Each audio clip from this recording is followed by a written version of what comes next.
So dahil sa sobrang dami na nga pong nagtatanong kung paano ba hanapin ang rating or ang score sa nakaraang exam na March 8, 2026. So sagutin natin ang katanungan po ng karamihan at dahil alam ko marami nang excited, sobrang excited na po kung paano ba or kung ano ba yung score na nakuha sa bawat category. Kasi sa pakikita mo yung category ng numerical, general info, verbal at saka yung sa analytical. So nandito sa mababasa po natin dito sa advisory po ng Civil Service Commission. So examinees both passed and failed can generate their individual test result using the online Civil Service Examination Result Generation System or yung tinatawag po na OCSRGS by May 18, 2026. So ipapakita natin. So tandaan po na May 18 pa, 2026, pwedeng ma-search yung rating. Tapos, please note that no report of rating shall be mailed to individual examinees. So, hindi na po sila magsisend ng email sa mga individual na nag-exam. So, paano ba yung paggamit ng OCSRGS? So, i-open lang po ninyo inyong Google account or Google Chrome or kahit na anong browser. Tapos, i-type lang po ninyo itong OCSRGS. Ayan po.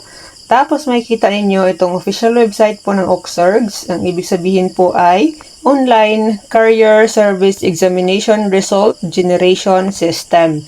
So, i-click lang po ninyo yan. Tapos, makikita na po ninyo itong mga dapat po ninyong i-fill up. So, kailangan ng applicant's personal information, ang apelyido, ang first name or yung unang pangalan mo, tapos extension name. For example, yung mga lalaki, kung mayroon kang junior, so i-click lang itong maliit na arrow dito sa gilid. So, junior, senior, the first, the second, the third, and so on.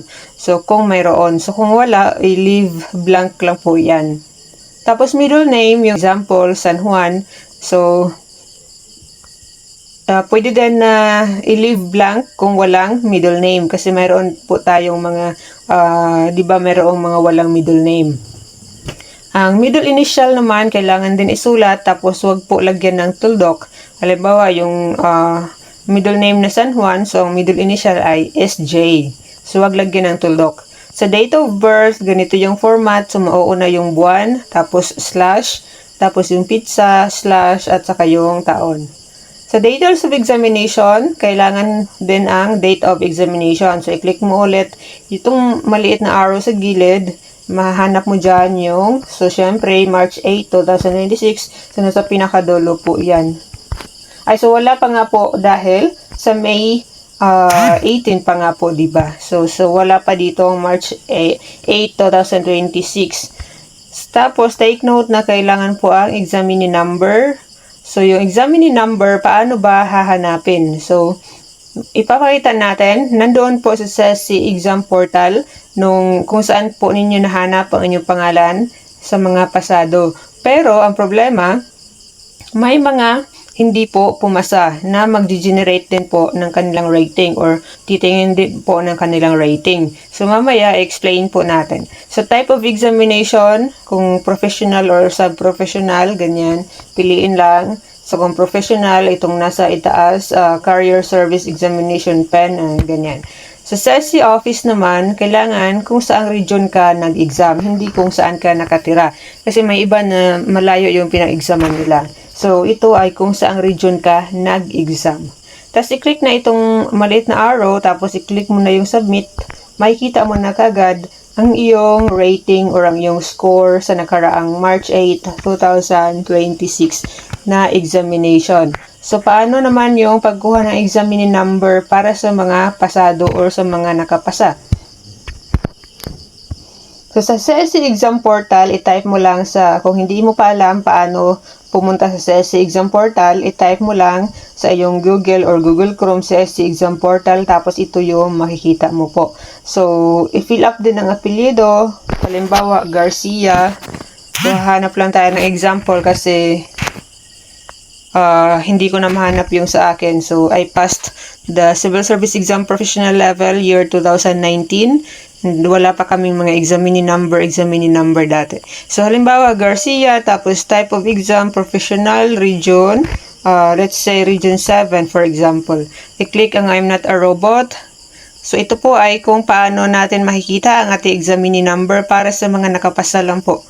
Dahil ang nasa CSC exam portal ay yung mga nakapasa lang po. So makikita na natin dito sa ibaba yung mga Garcia. So hanap tayo ng example.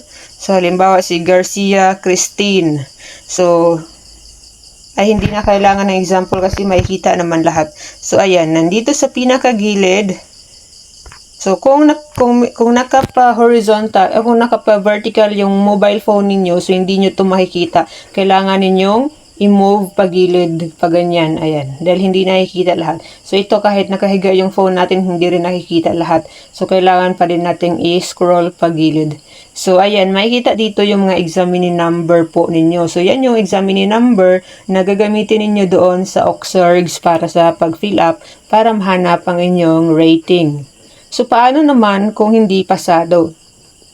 So, sa mga hindi naman po nakapasa, dahil wala po kayo sa CSC exam portal, maaari pa kayo mag-send ng email sa Region Civil Service Commission sa inyong lugar at ano din po, yung sa mga Facebook pages po ng Civil Service Commission sa inyong lugar, doon din po sila nagpo-post kung paano hanapin ang examinee number. So, halimbawa sa NCR, dito sa CSC NCR, sa mga taga-NCR. So, nag-post na po sila kung paano hanapin ang inyong examinee number para po doon sa mga hindi nakapasa dahil wala kayo sa CSC exam portal. So, kindly visit the link below and enter the necessary details for your examinee number.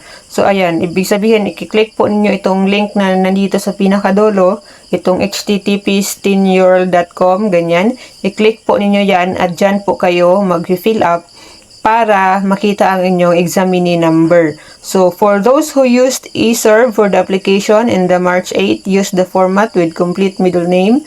So, ayan. And for those who applied using, so, ayan. I-follow nyo lang po yan, mga taga-NCR.